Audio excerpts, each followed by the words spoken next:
So It Lives Inside was directed by Bishal Dutta, and it's about this Indian American girl named Sam who is questioning her heritage and basically kind of ignoring it, ignoring her parents. So when she has a falling out with her friend, she winds up unleashing this demon that begins haunting her. Now she must try to bring this demon away, get it away from her, and just kind of figure out what's going on exactly.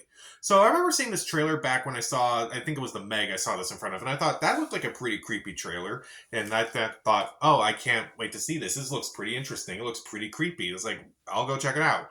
And I read some of the reviews. Some of the reviews were okay at best. They weren't as strong as something like, say, Talk to Me, but they were solid. They weren't like spectacular.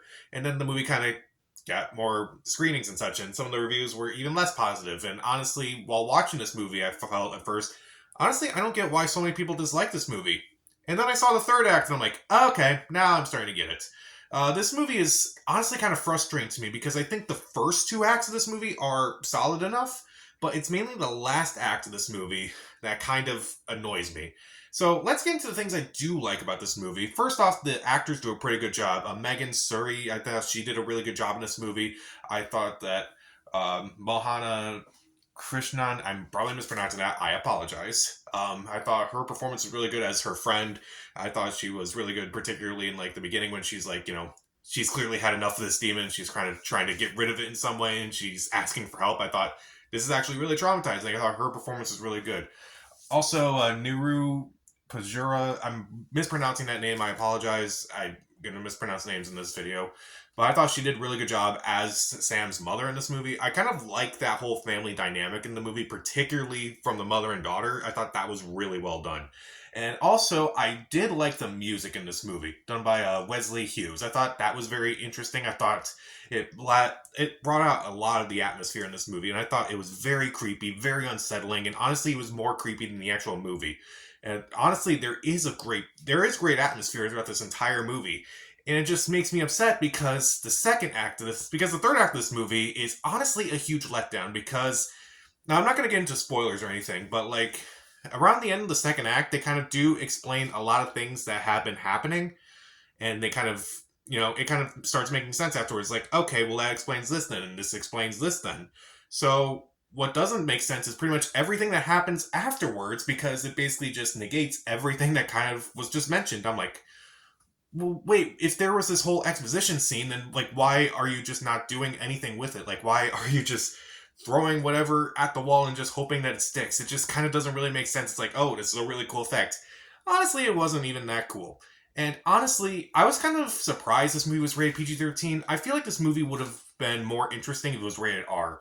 I feel like it could have done a lot more with it being rated R. It's like, usually I'm not like someone who's like criticizing a rating because I know there are really good PG-13 movies that are scary, like The Ring, Insidious, Signs, A Quiet Place.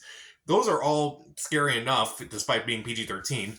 But I feel like this movie could have been rated R as well. Like, I feel like this movie could have pushed itself a little bit more. Like, there are moments in this movie where it's like, they're clearly trying to, like, I feel like this movie was intended to be rated R. Because there are some scenes where it's like, okay, that's pretty intense. Like, I'm surprised they allowed this in this movie. And I'm imagining maybe they did cut it down from an R rating. I feel like that would have been a lot more interesting. But I don't know. I feel like this movie is just frustrating because the movie is two solid acts, but a very disappointing letdown. And also, when we finally see the monster, it is interesting because for the majority of the movie, you don't actually see the monster. It's like, okay, that kind of builds up your imagination as to what the monster looks like. When you actually see the monster, though, it honestly looks kind of generic, honestly, like something out of an Insidious movie. It just kind of looks generic. It kind of doesn't look that intimidating, honestly. It just was kind of a letdown in that way. So even though the actors do a decent job, and I do think the dynamic of the family is very interesting, and the score is very effective, and there is great build-up and solid first two acts, it's mainly the last act where this movie just falls apart, and I think it really held back on its PG-13 rating. I felt like this movie would have been a little bit more effective if it had been rated R. I'm like, this movie could have been something interesting, but I felt like because of that last act, it just went from like being a 3 out of 4 to 2.5 out of 4.